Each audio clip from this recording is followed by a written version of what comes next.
So what's up, challengers? It's Tony Massey. Welcome to the 21-day Positive Thought Challenge.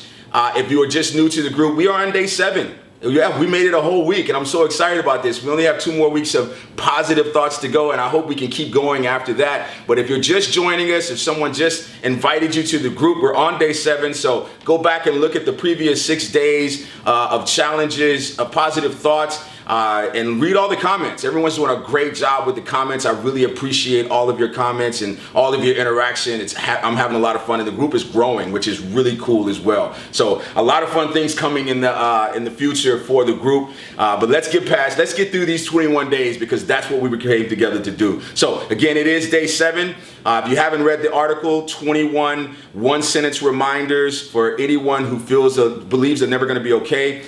Go and check it out. There's a link to it right here in the group.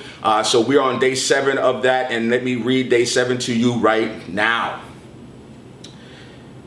You are far too unique and necessary to surrender to this temporary situation. So let me tell you something, and I want you to come real close, because this is something I want you to hear, and I want you to believe as much as you believe the sun is going to come up. You are uniquely made and extremely necessary to the grand design call of the universe.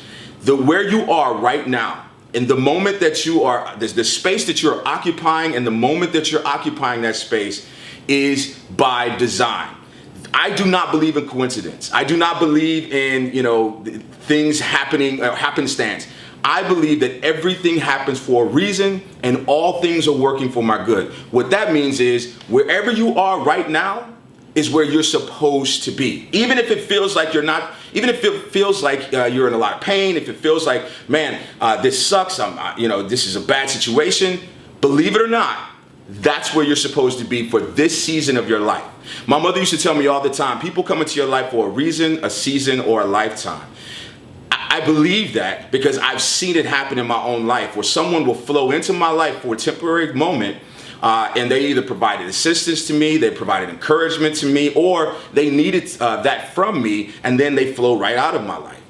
And then there are other people who have been in my life since day one. I don't talk to them all the time, but all it takes is, one phone call, a text message, or even a message on Facebook, and we are right back where we were when we were together. So people are a part of your story, which means that you are a part of someone's story. That means that we don't have time to wallow in self-pity, to wallow in depression, to wallow in, this dark place that's created by our temporary situations.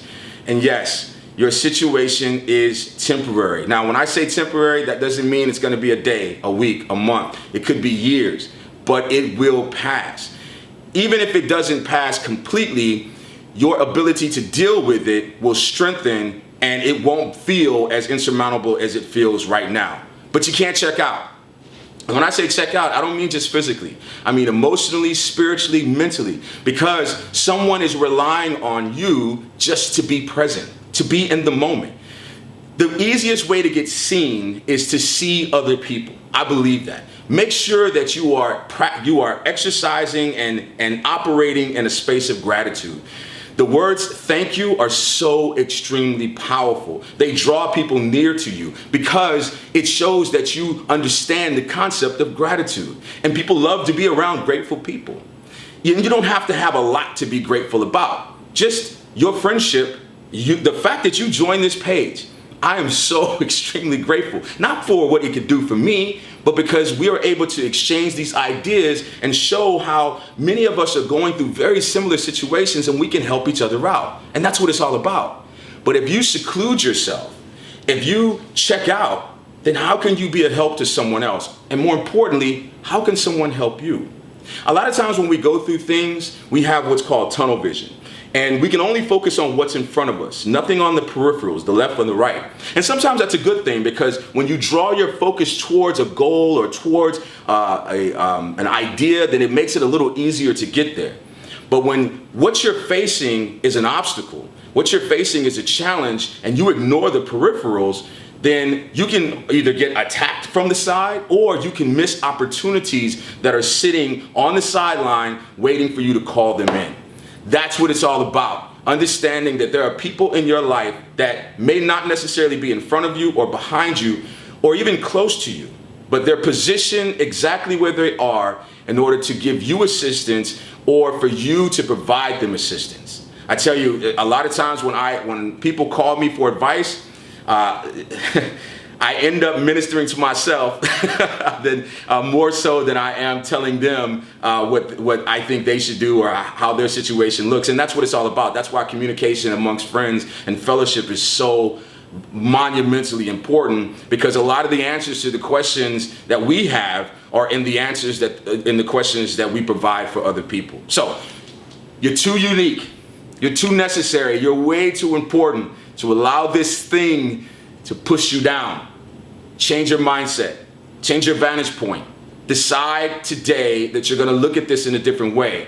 And if it feels like it's too hard to do, get help. Now, I want to make sure that I am very clear about how I feel about this whole mindset thing. I don't want to give anyone the impression that I think that this is easy. It's not. It is a daily challenge. That's why I call it the 21-day challenge. And it goes beyond 21 days. But it is a daily challenge to change your mindset, change your vantage point.